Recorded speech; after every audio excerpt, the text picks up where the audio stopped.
এবার এসএসসি ও সমমান পরীক্ষায় পাশের হার ৬৮.৪৫%, যা গেলবারের চেয়ে প্রায় ১৫% কম। আর গত ১৫ বছরের মধ্যে এই পাশের হার সর্বনিম্ন।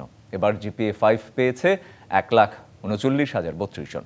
দুপুর ২টায় একযোগে শিক্ষা বোর্ডগুলো তাদের ওয়েবসাইটে ফলাফল প্রকাশ করে। ফলাফলে এবারও ছেলেদের চেয়ে এগিয়ে মেয়েরা। এবার শতভাগ পাশ করেছে ৯৮৪টি শিক্ষা প্রতিষ্ঠানে, আর কেউ পাশ করেনি ১৩৪টিতে। এ বিষয়ে আরও জানবো, বার্তা কক্ষ থেকে যুক্ত হচ্ছেন আমাদের বিশেষ প্রতিনিধি মনিরুল সোহাগ। সোহাগ, নিশ্চয় শুনতে পাচ্ছেন।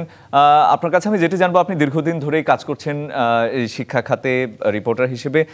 আমার আপনার কাছে প্রশ্ন থাকবে, আমরা যেটি জানি যে ১৫ বছরের মধ্যে এই পাশের হার সর্বনিম্ন, কারণটা কি বলছেন সংশ্লিষ্টরা?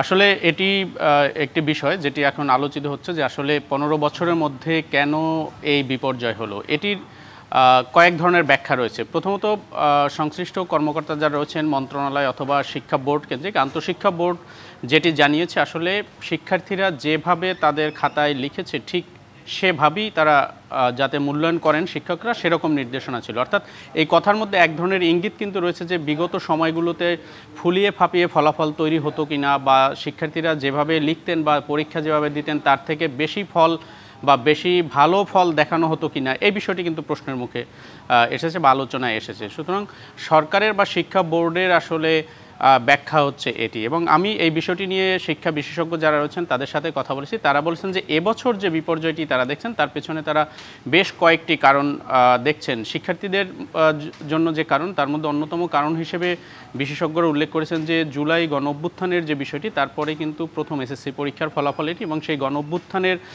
যে প্রভাব, মানসিক প্রভাব বা অন্যান্য যে প্রভাব রয়েছে সেটি শিক্ষার্থীদের মধ্যে ছিল। এটি শিক্ষা বিশেষজ্ঞ যারা আছে তাদের মতামত। পাশাপাশি শিক্ষার্থী এবং শিক্ষা প্রতিষ্ঠানে শিক্ষার যে সুষ্ঠু পরিবেশ, সেটিও আসলে এই সময়ের মধ্যে পরিপূর্ণভাবে গড়ে উঠতে পারেনি বলে মনে করছেন শিক্ষা বিশেষজ্ঞরা। তো এই বিষয়টি তাদের ছিল, এবং পাশাপাশি অতীত যে বিষয়গুলো নিয়ে আলোচনা করেছেন শিক্ষা বিশেষজ্ঞরা, যে বিষয়টি বলছেন যে আসলে পরীক্ষার পদ্ধতি এবং মূল্যায়ন পদ্ধতি, সেই বিষয়গুলো নিয়ে আসলে ভাবা দরকার। তবে ফলাফলের বিপর্যয়ের যে বিষয়টি, সেটির থেকেও বড় আসলে আলোচনার বিষয়ে শিক্ষা বিশেষজ্ঞরা যেটি বলছেন, যে আসলে যদি শিক্ষার মান উন্নয়ন করা না যায়, সেক্ষেত্রে ফলাফল যতই ভালো হোক বা দেখানো হোক, অথবা যতই ফলাফল দেখানো হোক না কেন, সেটিতে আসলে কোনো লাভ নেই।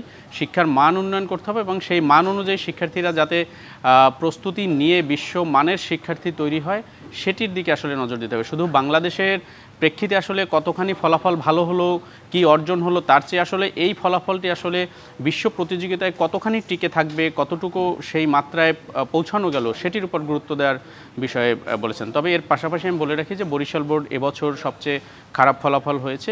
অন্যান্য যে সকল শিক্ষা প্রতিষ্ঠানগুলোতে খারাপ ফল হয়েছে, অনেকগুলো শিক্ষা প্রতিষ্ঠান রয়েছে যেখানে একজন শিক্ষার্থীও পাশ করতে পারেনি, সেই প্রতিষ্ঠানের সংখ্যাও কিন্তু প্রায় 4 গুণের কাছাকাছি বেড়েছে। তো এই বিষয়গুলো নিয়েও পর্যবেক্ষণ চলছে।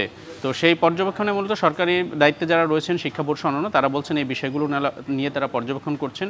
নিশ্চয়ই এগুলো কেন হলো, সেই জায়গা থেকে কীভাবে সমাধান করা যায়, সেই বিষয়ে তারা কাজ করবেন। সোহাগ, আপনাকে ধন্যবাদ।